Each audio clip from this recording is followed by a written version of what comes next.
So welcome again. We'll first start with the Bodhisattva vows.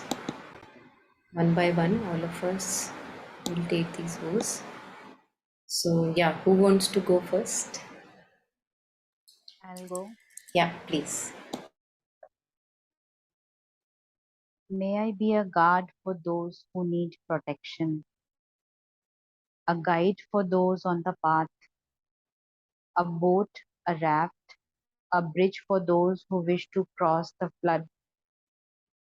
May I be a lamp in the darkness, a resting place for the weary, a healing medicine for all who are sick, a vase of plenty, a tree of miracles, and for the boundless multitudes of living beings. May I bring sustenance and awakening, enduring like the earth and sky, until all beings are freed from sorrow and all are awakened. Yeah, thank you, Pratima. So anyone who wants to go next, Jayashree or Sham? Yeah, I'll Yes, go. Jayashree, yeah. May I be a guard for those who need protection, a guide for those on the path, a boat, a raft, a bridge for those who wish to cross the flood. May I be a lamp in the darkness, a resting place for the weary, a healing medicine for all who are sick, a vase of plenty, a tree of miracles, and for the boundless multitudes of living beings, may I bring sustenance and awakening, enduring like the earth and sky, until all beings are freed from sorrow and all are awakened. Thank you. Thank you, Jayashree. So Sham, do you have the capacity? Would you like to read it out? Yeah. Okay. May I be a guard for those who need protection, a guide for those on the path, a boat, a raft, a bridge for those who wish to cross the flood. May I be a lamp in the darkness, a resting place for the weary, a healing medicine for all who are sick, a vase of plenty, a tree of miracles, and for the boundless multitudes of living beings. May I bring sustenance and awakening, enduring like the earth and the sky, until all beings are freed from sorrow and all are awakened. Thank you. Tarun? Yeah. May I be a guard for those who need protection, a guide for those on the path, a boat, a raft, a bridge for those who wish to cross the flood. May I be a lamp in the darkness, a resting place for the weary, a healing medicine for all who are sick, a vase of plenty, a tree of miracles, and for the boundless multitudes of living beings. May I bring sustenance and awakening, enduring like the earth and sky, until all beings are freed from sorrow and all are awakened. Thank you. Thank you. So, just while all of us were going through, I thought why not maybe take some time today to reflect upon these lines. I think it would be nice what they mean to us and what are they pointing us towards. So, the first one, may I be a guard for those who need protection. So, I can ask myself who needs protection, you know, and feel free, to unmute and come up with insights. So, first of all, I need protection. First of all, because charity begins at home. So, I need to guard my inner sanctuary. I need to maintain a sense of well being, inward, outward sense of well being. And only then I can be of benefit to anyone. And then the next thing that comes to us is, for example, children, little children who who don't know under what influence they are, what is the influence around them, and they are so innocent that in their innocence they allow all kinds of influences to be around them, and those influences condition the children and they mold the children, shape the children. So that second comes, that thought that comes is little children, innocent children, and animals, which plants, trees, nature, uh, they can't take a stand for themselves, so if there is a dog being beaten up on the street, he can't take a stand for himself. That's how he is. There is nothing out of the place, but that's how he is, the animals, that if I want to, like, with my capacity, pick up a dog and put it into the cage, no one is going to stop me. So they can't stand up for themselves. So trees, if you want to cut a tree, the tree would not shout, "Oh, please save me." It may be shouting inwardly, because trees also have consciousness, they have feelings, and they may be wanting to tell you something, but we live in such a crude consciousness that we won't be able to listen to that saying of the tree. So, for example, standing up for a tree, standing up for nature, standing up for people who maybe have lost their voice over years. Anything else which is coming? Anyone?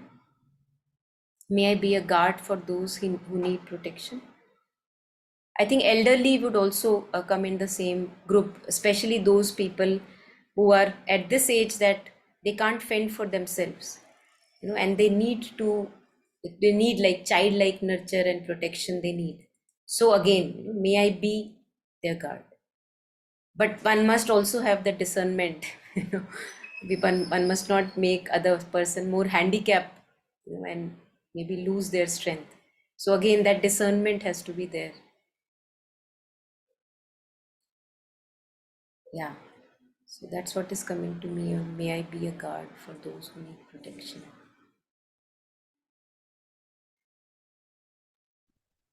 I like the word need and not want, right? Like one thing that who actually need protection. Hmm. And I think when you shared, how that charity begins at home, we have now realized that we also need to save ourselves from our own selves, right? From my own patterns, from my own conditioning. So I think that would also need to be added, that may I able to see things as they are and stop myself, and help myself go towards where I want to go. But I guess the whole thing is based on that only. Yes, yeah, thank you.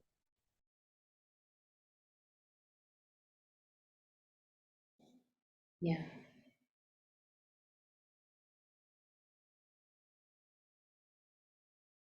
So I'm going to the next one, in absence of anything more. A guide for those on the path.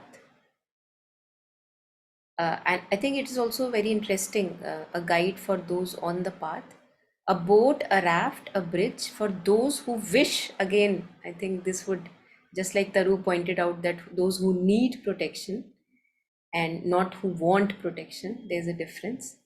And here also, a boat, a raft, a bridge for those who wish to cross the flood, because many a times we are in love with the flood. that's that's how we live. We in fact create more and more flood for us. What Taru was sharing, that we create more misery for our own selves. Nobody is doing anything to me, but I am mentally creating more misery for myself. So if there are those who are receptive, who understand that yes, there is a flood that I create for myself, and I would now want to transcend that flood. So if that aspiration is there, willingness is there, receptivity is there, one is not like a wall, because many a times we see ourselves, we are talking to people, but there is no receptivity on the other side, or many a times people are talking to us and we have become like a wall. So that happens, we have phases in our lives. So a boat, so if a boat works, okay, a raft, and I'm sure these words will have their own significance, and a bridge. And again, the quality of bridge, we discussed it once, that is, it's on both the edges, like it's one leg is in the flood and the other leg is out of the flood. So I have tasted that suffering. I know that we suffer. I know that we are sticky creatures and we get overwhelmed with emotions. So that knowing, that experiential aspect is there. That's why my one leg is in the flood. And then there is the other leg of the bridge, which is beyond the flood. So one must have a taste of both, because if you don't have that misery yourself, if you have not tasted that misery at least in your own life and also transcended it, then only you can share that, okay, I have been there, I have been in the flood, I still go in the flood, but I also have tasted something beyond the flood. So that both the tastes have to be there, that life doesn't end in the flood, life is more, there is more to life than the flood. So again, those who wish, those who realize that I don't want to live this complicated life that I create for myself, which is floodish, I suffocate myself in that emotional waters and overwhelms, and a guide for those on the path. And again, many of us are not consciously on the path. Unconsciously, the whole existence is on the path. We can be sure about that. But consciously, not everyone is on the path. So those who are on the path, because those are the ones who will ask, say, okay, here is my hand and can you please pull me out? Because if one keeps the hand in the water, then how would you help the other one? And same is for us, because it's not that always we are going to help, it's just that we have been helped too. All of us, we feel that again many phases of our life, and we also from time to time need help, and then we have to extend our hand that no, I don't want to stay here, please guide me, please show me some light. And then somebody comes, some book, some master, some teacher, some friend, and we are shown another side of life, through that aspiration of not being in the flood.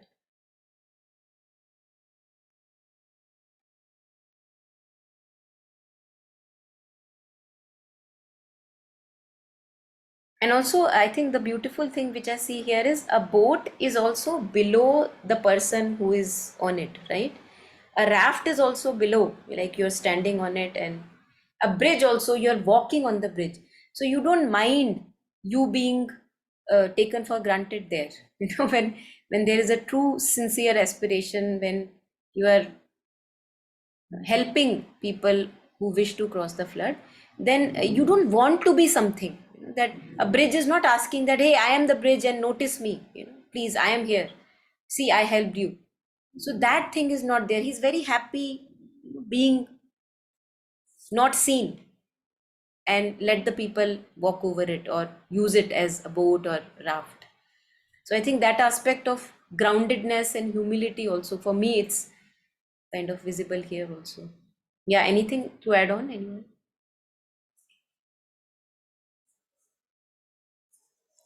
Yeah, one small comment. It's like a boat, a raft, a bridge for those who wish to cross the flood. And flood, if I take it as, obviously a symbolism of the world, right? Of the chaos of how what we call sansara, right? Like sansar in, say, in Buddhism. And some people, by their existence, are those bridges, are those rafts, are those boats, right? Like you might not even have to do anything, but because you are living a step beyond, it's just an inspiration, because lots of time one feels there's no way out, right? One feels that this is it, and I don't know why I'm here and what will I do or what needs to be done, because somehow the movement of the world is such that it doesn't stop, right? Like it just, you don't know what you're doing, but you're doing so many things. You are running, you don't know towards what, and yet nothing feels right. I think just by existing, some people show that no, there is more, right? There must be more if they are doing more, right? Like say, I mean, just taking an extreme example, that say Buddha he just heard this. Okay, so there is old age. Oh, I'll also be old. Oh, there is death. I'll also die. Imagine the sensitivity. We can't even imagine it, right? That was enough for him to cross over. or want to cross over. So just by existence, your existence, you can show what a possibility of the human birth is. Yeah, Yeah, yeah, thank you. yeah. Thank you. Yes. And also this point of sansara that you made, that it is clear. Again, we do share about it in sessions, and many masters has also said that uh, what is the flood is not actual existence, like material existence or people or interactions. The flood, the true flood or the true sansara is in the mind. So what the mind creates. So there may be a cup which falls, but the story that the mind creates around the cup, that is my flood. Because I'm, after 3 4 minutes I'm just drowned in that story and I'm struggling to get out. And the more, as you were sharing, that the more sensitive we become to our sense of well-being, we realize that, oh my god, this is so suffocating. No, I don't want to be here in this suffocating mix of thoughts and feelings which I have created for myself. And these are what are called ego patterns, or the way we think, the patterns of thinking, the patterns of emotions, which are so concretely in us, and we have been following it for such a long time that one feels that one has no choice. But as you were sharing, that there are people, and we, not only, as you said, that one extreme example is Buddha, but we have people all around us. You will see that there are people who show us this light that you pointed at, just by the way they exist. Yeah, so thank you for adding on.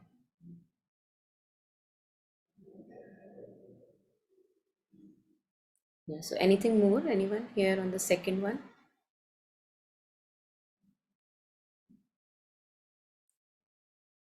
So I'm moving forward. May I be a lamp in the darkness.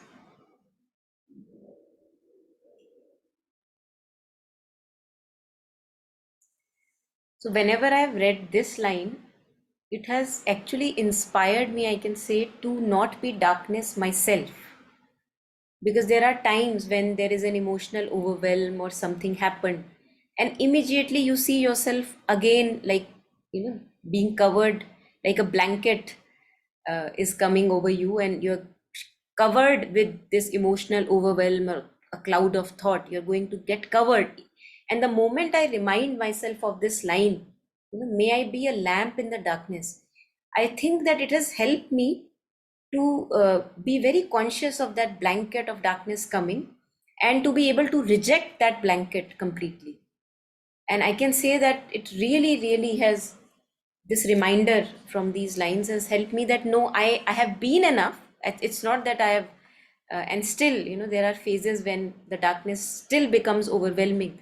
But when you see it coming, you see the origin, you somehow you see that something is now going to envelop you, and there you completely reject it and bring the mind to the present moment, that no, I don't want anything else, I don't want anything from that storyline that is being created in the head. I think there something really, for me, it's like something miraculous happens, which is the mind becomes very simple, very light again. you know. And it gives me the power that if I really want to be the lamp in the darkness, then every time the darkness shows its face up, this clouds of thoughts, then emotional overwhelm shows its face up, I say that no, I don't need you. I've had enough. And it's not that I've not been there enough. So I have a taste of it, and I also know that I don't get anything out of it, and neither does any other person around me when I let that blanket envelop me. So that really, this line specifically, and others also, this specifically reminds me again and again that no, I don't want, because if I want to be the lamp, I'll. And secondly also, that a lamp is always working in the darkness. A lamp doesn't need to be there in bright sunlight. There it's no need. So it also gives us a lot of courage, that since we have been in darkness, through darkness, we see that darkness is not the end of life. There is something which is hiding in the darkness, which is our inner strength. So one is also not afraid of challenges coming their way, or difficult people coming our way, or even our own emotional thought, mental overwhelms, because one knows that one has the free will. all the time. And if one truly sticks within, and says that, as mother says that, tell yourself that you don't need anything but the divine, and that you already have 24/7. So then you stop running after darkness, like, you stop chasing it. And when darkness comes, I know that it's not the end of it. I can go through it. And same with the darkness, when we meet the darkness in other people. There are people living around us. Just like I have darkness in me, other people also have darkness in them. And since everyone is progressing, and just as I have light in me, strength in me to understand and transcend the darkness, they also have the same. So one doesn't give up so easily. One doesn't interfere too much also, but doesn't give up so easily in our interactions.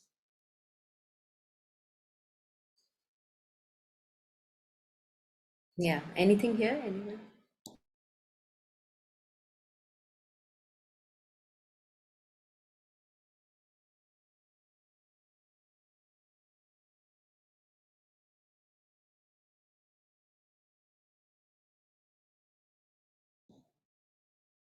Okay, so I'm moving on to the next one. And I think this is also, for me, inspirational and significant, just like the previous one, a resting place for the weary. Now, I see that too much entanglement in other people's affairs, or too much entanglement in thoughts and feelings, it makes me weary. We all know that, we all see that. So, the moment some storyline is building up, you become conscious of that overwhelming, something coming up in the being. And again, when I get reminded of this line, I say to myself that if I want to be a resting place, then the first thing that I have to do is not to be weary myself.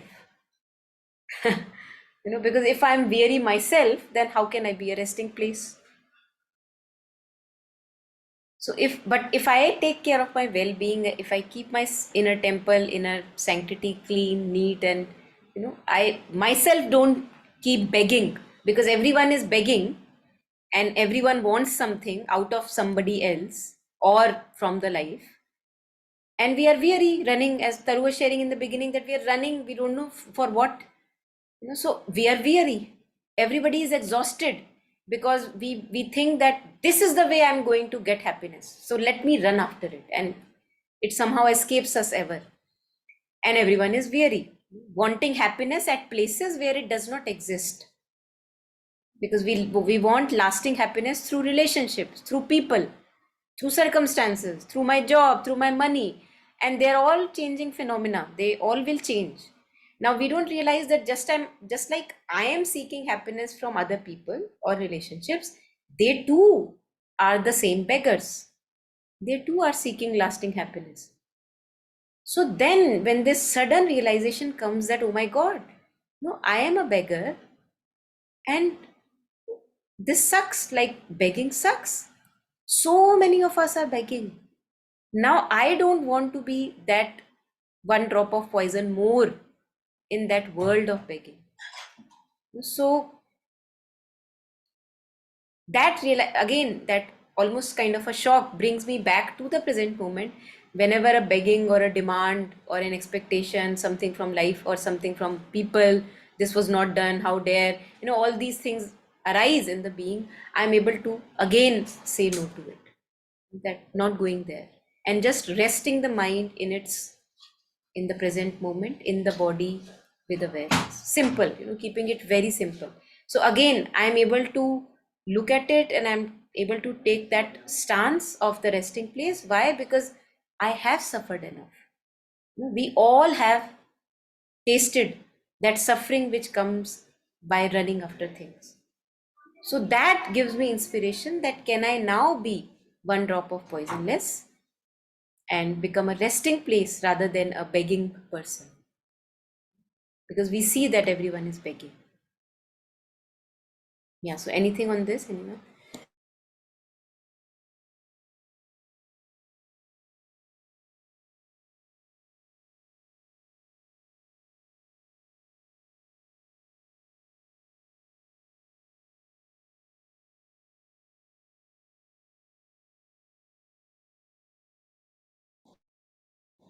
I think also if we look at our life, we have very good examples. I'm sure all of us have uh, of people in our life who who really were a loving presence, and they did not expect or demand or try to fix us too much. It's discipline and training is a different thing which is required for us, but then there is persistent like bickering and bitterness in relationships. But we all, I'm sure we all have some recollections of some people who were like flower like presence in our life.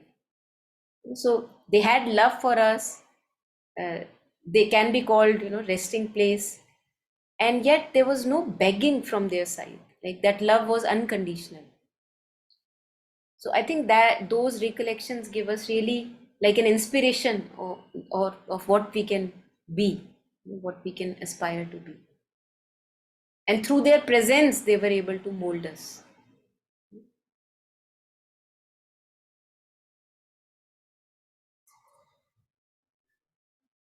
Okay, so I'm moving Yeah, on. just a Yes, small yes, comment. Tarun. Yeah.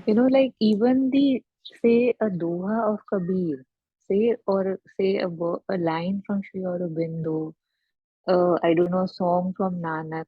I mean, those two are resting places, right? Like they have so much grace and so much like I don't know. I mean, there is like, of course, Kabir Doha can ignite you too, and yet that thing, yeah. Thank you.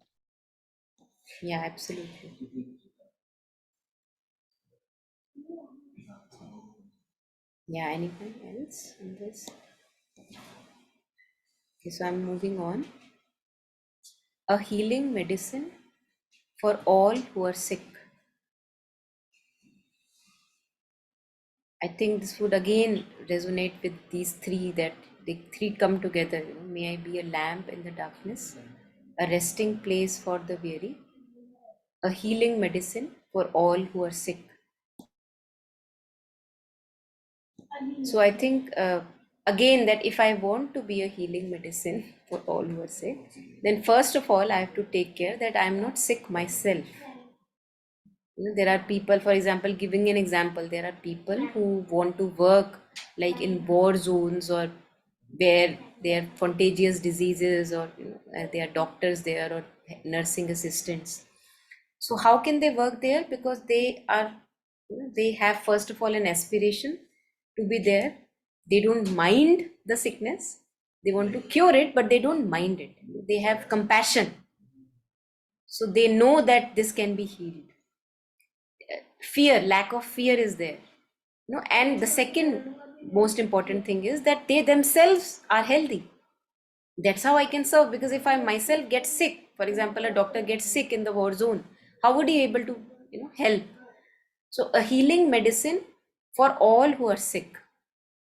And the very aspect of all these points, I believe, is that also that when I'm aspiring to become a healing medicine for all who are sick, the first person that I'm healing is myself, because I'm not being sick. So I think it's like a parallel happening, that I am preventing myself from being weary. I'm preventing myself to follow the dictates of darkness, and I'm preventing myself to be sick. So the first person that I heal is myself.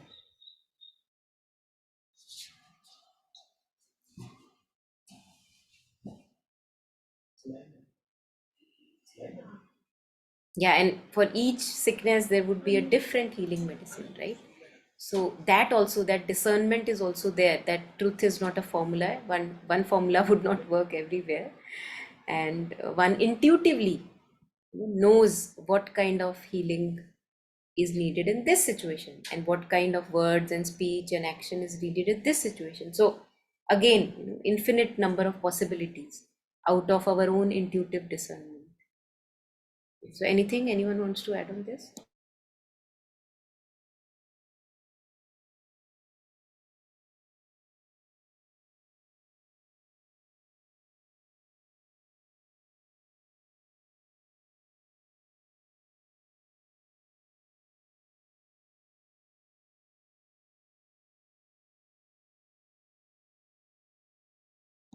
Okay, moving on in absence of anything more.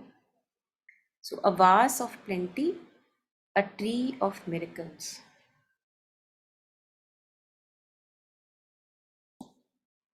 I think this would also resonate with what we were sharing earlier, this begging tendency that we have. Because in that begging, I always remain lacking. I am not in plenty. I am not living in abundance. Something or the other is always missing. I can crib about this thing, that thing. So, abundance is not, I'm not operating from abundance. While if we live in the truth of our being, if we live intuitively guided from within, then we live from abundance. That, wow, I'm so lucky to have this precious human life, and anything is possible. I can be anything, do anything, so give anything, take anything. So that abundance, the sense of abundance is there, the vase of a vase of plenty. And if somebody comes to me asking for something, again, you are more than happy to share if that's the possibility. One can also go out of the way if the right thing is demanded, again, no problem in that. So abundance, like there is no boundary to this abundance.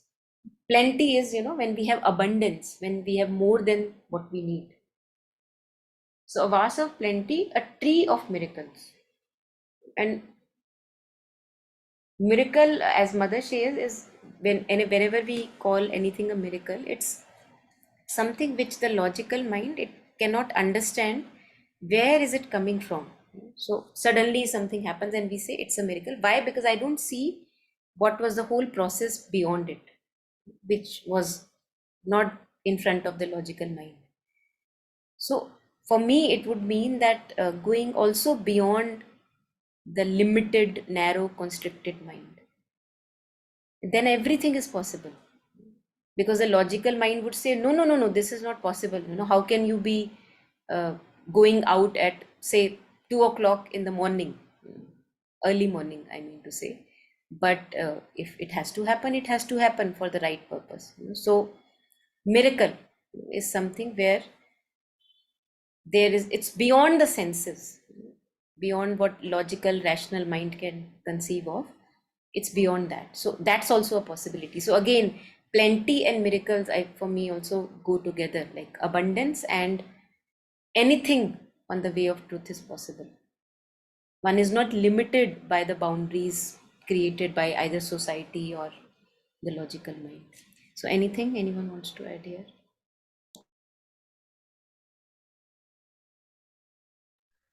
Yeah, I think the word plenty, like we have seen, or I mean, we will see if we don't see it already, that we really have that begging aspect, right? Like more than gratitude or feeling that I have enough, this desire led existence, right? A little bit desire, a little bit want. Okay, I had so many expectations, now I have so few.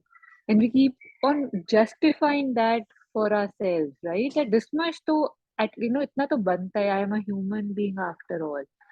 So again, this gratitude or this plenty, I feel is a very big thing, that if I am a vase of plenty, I cannot complain then that I don't have enough, right? Like a position of operation, like, you talk about surrender, that how it's binary. Either you are surrendered or you are not. So similarly, either I can believe that I already have, or I can believe that I don't. It cannot be both, right? I'm sorry, I think there's a lot of background sound. I don't know, but yeah, that was there. No, it's not. The background sound is not bothering, so you can go Okay, on. so then I feel very strongly about it, that if one can sit at a place where one truly believes, and that also needs to be inculcated. It's a practice, right? Because somehow the world tells me that no, there's so much more to have, like something with a better feature, better color, better product, something that would make me fairer or darker or lighter, or so, just like, especially where we are, it's really important, I believe, in today's world to have this thing that but I already have. And I guess that question also takes me to a place that if I all, even if today I don't feel I already have, after having so much more than what, say, what I could have, then how do I know that the next 2000, 5000, or next thing which promises to make me complete can make me complete? Like, I mean, it's the whole thing that, right, there's a flaw at the root of this desire, that this will give me something that the last 4899 things could not give me. Yeah, thank you. Yeah, thank you. Yes.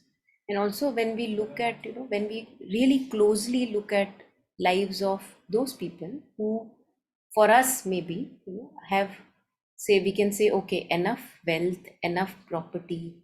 How are their lives? I think it's also very good to go close to the lives of those, not just read about in newspapers, but also go close, and really get a chance to look at those lives if one is not convinced. So there also we get the same, if we are sensitive, if we question and live, we will see that that's not true. The more we get, the more hungry we remain. And I think who was sharing, I don't remember, somebody was sharing that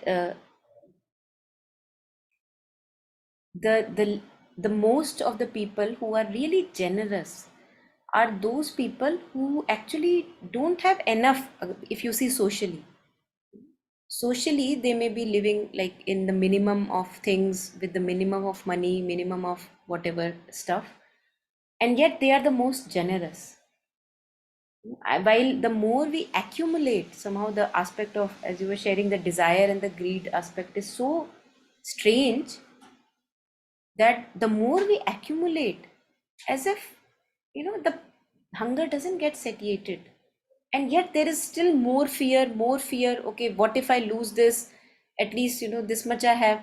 While people who don't have that much accumulated stuff, they know, they everything is taken care of, and they can actually give even if they have very little.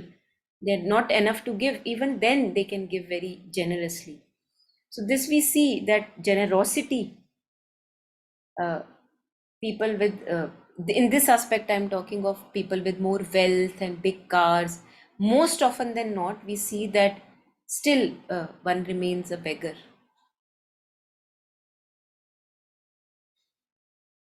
So we have a choice, I think, discussing about it, reflecting about it. Now I see that I have a choice.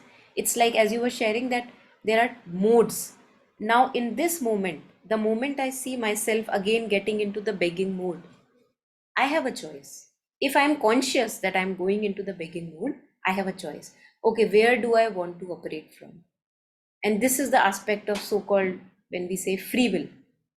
This is the free will we have. Every moment of our life, we have this free will. Okay, I got diagnosed with this disease today. I have two possibilities. Either I say, okay, let us explore what next. I'm operating from abundance, or I operate from sense of lack, what was wrong with me, and all that victim sense of victimization, which again will drain our energies.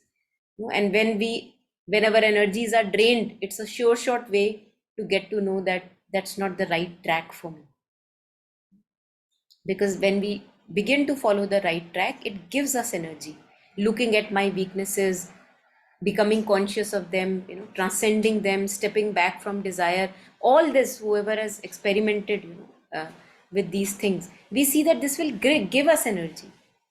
This does not drain energy. So to become very sensitive to our day-to-day living, that where where do I get drained, in what aspects, 24 hours of my day, where am I getting drained? And then we will maybe find out the root causes. And many a times it may be that we locate the root cause on the person, but we will see that it's the images about the person or the constant ruminations about the person that drain me, and not the person himself, herself. It's all the storylines that I create that drain me. So where do I want to be? In the storylines, remaining sick, always short of something, or in the present moment, have enough. Now, what next? Let us take day moment by moment, giving our best. So that's also a possibility. Hmm.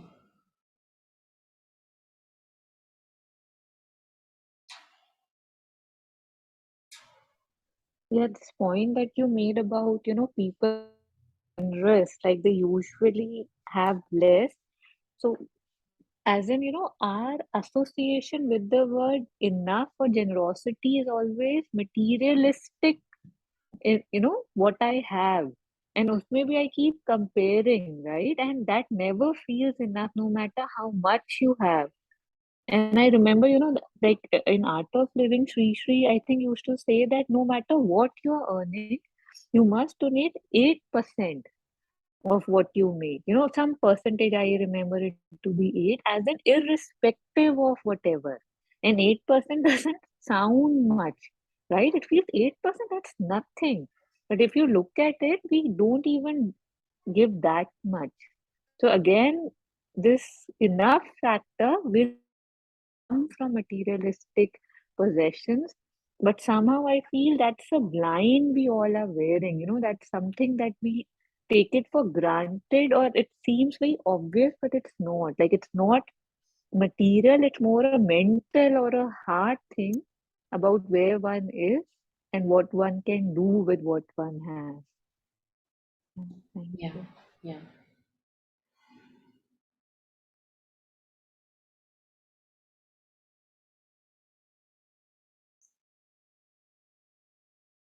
And I think, as you said, just adding on in alignment with that, that wherever I'm spending, wherever like effortlessly the money goes, I think that's also an indication of my status of being. Because when I want to like purchase a shirt of 5,000 or 10,000 rupees, I don't give it a thought. I just go for it. And when I have to say donate either to charity or maybe, I don't know, maybe a course or whatever, then I really think hard. Like, should I not? Is it worth it? Is it not worth it? So I think this also tells me it's like a very good reflection of what I give priority to, in my life and in my also my inner being. Because if I begin to give more importance to my inner progress and look at things more like with a different point of view, rather than just materialistic, I will see that then there also some shift will happen, and I would feel a different inclination now. And in fact, when I go to buy a shirt, then I would think, that is it worth it? Maybe 5,000 is too much for a shirt. Just like taking a little example, it could be anything. So yeah. Okay, so moving on, and for the boundless multitudes of, I think, just again refreshing all these 4 points that we read. So, may I be a lamp in the darkness? Again, I have a choice each moment to let the darkness overwhelm me or to remain light and simple in the present moment. There is a choice. Resting place for the weary. Again, every moment I have a choice whether to let myself drown by the stories in the head or remain very rested, mind in the home, body, and peaceful, maintaining my inner sanctity. So, healing medicine for all who are sick. Again, the moment sickness arises in the being, not just physical sickness, also emotional, mental sickness. The moment I see that okay, it is arising in the being, do I want to let it overpower me? Do I want to listen the dictates, or do I want to remain content with whatever it is? So we see that in all these, especially these four, a vase of plenty, a tree of miracles, operating from sense of abundance or operating from sense of lack. Again, binary function, whether in one moment I'm operating from abundance, in another I slip back to sense of lack again. So that is very possible. It's not that if out of 100 moments a day, In 10 moments I can maintain that sense of abundance. It's not necessary that in the 90 rest of 90 uh, again I'll be able to maintain sense of abundance. We'll slip, keep on, sense of abundance, then again. And when I get slipped into the sense of lack, those are my attached spots, I feel. Those are my areas of inner work. There I have to be conscious and again let that thing go, whatever is sticking onto me, which is pulling me and not letting me work from sense of abundance. Because in every person's life, there are these sticky spots, and those are the ones where our wants and associations are attached, where we immediately switch into the begging mode and sense of lack, and we are not aware of that. So realizing that and turning it. And for the boundless multitudes of living beings, again, boundless, so there is no limit to this offering of my presence. Boundless multitudes of living beings, may I bring sustenance and awakening. I think two words here, sustenance and awakening. Sustenance would be like something like a maintenance, because we know that when we are on the path, we need to maintain, because it's very easy to slip down in the dark zones and begging zones again. So if there is an awakening already, then there is a maintained sustenance. So may I bring sustenance, that we remain on the path, we don't slip away, and awakening. So, and if there is sleep, then awakening may happen, and then it will be sustained. Like again, that is a long process of this sustenance that we have to do. So may I bring sustenance and awakening, enduring like the earth and sky. Now again, when we reflect over it, earth and sky, just feel for a moment. So generous, so generous, never wanting to be noticed, and vast, expansive, limitless bounty. So enduring, and enduring because earth has endured so much, world wars, tsunamis, all kinds of forest fires, major destruction, so much torture, so much suffering, Nazi camps, what all earth has not endured. So that kind of, stability, solidity within, that for the right cause, whatever is to be endured, one will be there, enduring like the earth and sky, until all beings are freed from sorrow and all are awakened.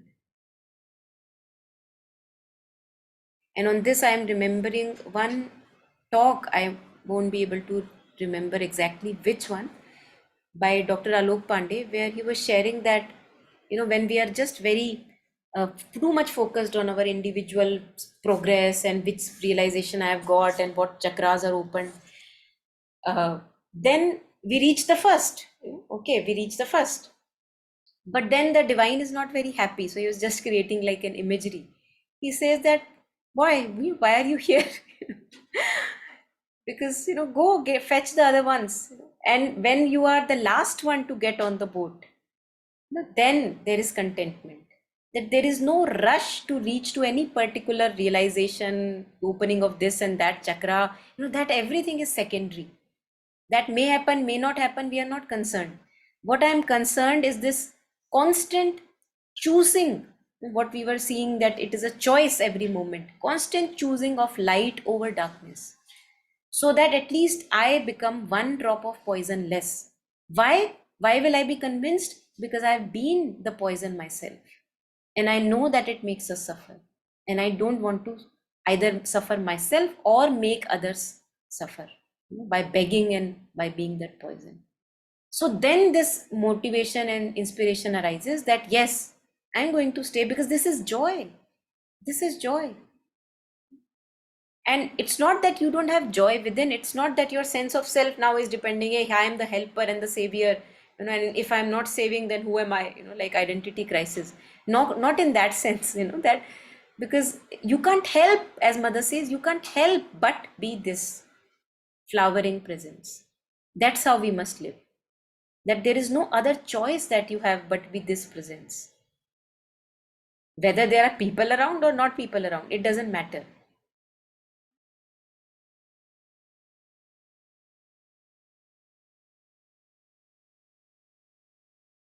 Yeah. So yeah, any more reflections on this, anyone?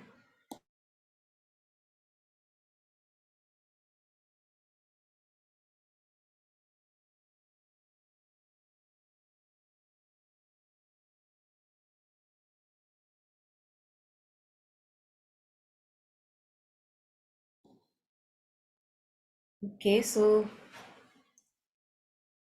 although I had not thought we'll do this, so I had thought of doing the verse 18, but now if we start with verse 18, it will be too late for everyone.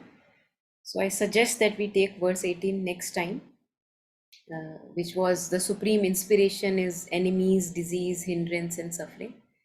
So that we'll take next time, and maybe let us ruminate or reflect over these verses that we reflected upon today. I think this should be enough. Yeah. Is that okay with everyone? Suits?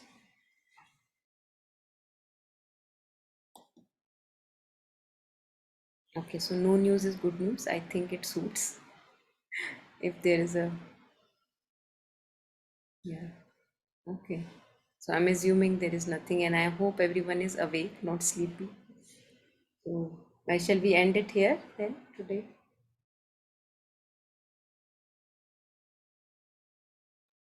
Yeah. Okay, thank you. Okay, then I think better to end it here and take our time to go through again in our head also later. And even if we pick one verse, I think that would be enough for a lifetime. So, yes, thank you. Thanks everyone for joining and listening so patiently, too patiently, and sharing also. Thank you.